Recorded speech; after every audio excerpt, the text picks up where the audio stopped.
Allez, rien que pour vous, un petit bonus. Dans la Bible, Dieu révèle son nom à Moïse. Il lui dit « Je suis Yahvé », ce que l'on traduit souvent par « Je suis » ou « Je suis celui qui suis » ou « Je suis celui qui est ». En fait, c'est une insistance sur le verbe « être ». Mais l'hébreu est une langue concrète, donc je traduis ça par « Je suis là ». Je suis très concrètement. En hébreu, il n'y a que des consonnes. Les voyelles ont fini par être écrites avec des petits traits, des petits points, des petits signes qui permettent aux Hébreux de garder la prononciation. Mais à l'origine, il n'y a que des consonnes et on apprend par cœur de quelle façon il faut prononcer le mot. Donc, Dieu va révéler son nom à Moïse, Yahvé. Ça s'écrit comme ça en hébreu.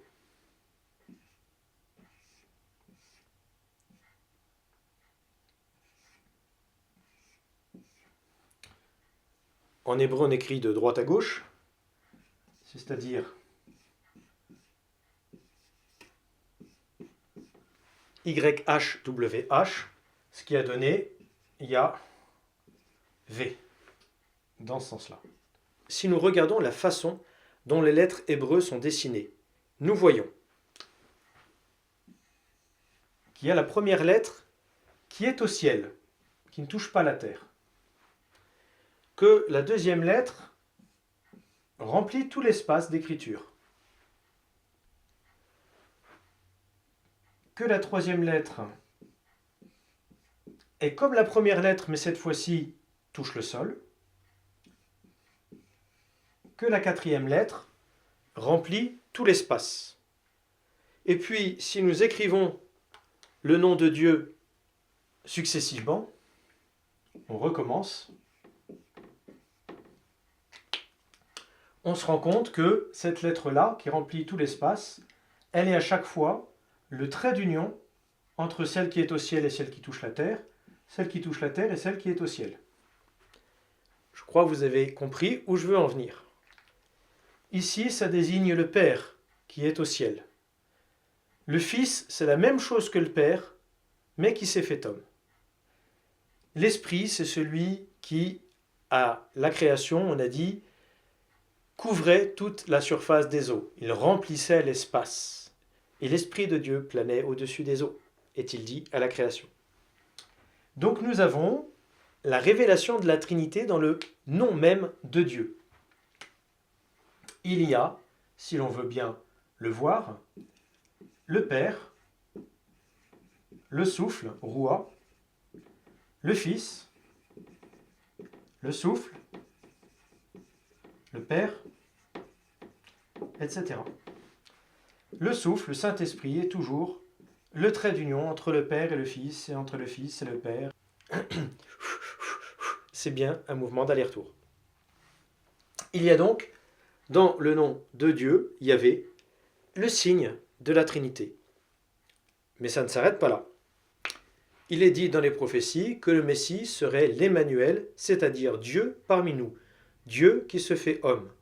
Dieu qui se fait homme va avoir comme prénom Jésus, c'est-à-dire Yeshua, qui s'écrit ainsi.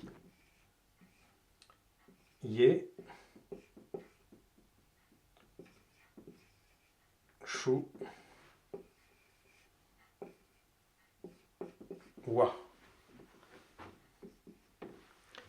Vous avez compris qu'on retrouve ce qu'on appelle le tétragramme sacré, les 4 lettres du nom de Dieu. Je vais l'écrire là.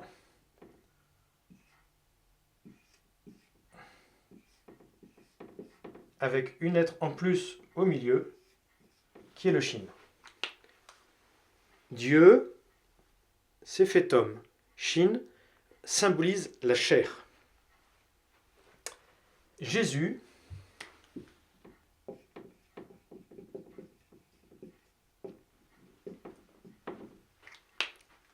en français, Jesus en latin, Yeshua en hébreu. Jésus est bien Dieu qui s'est fait homme. On a bien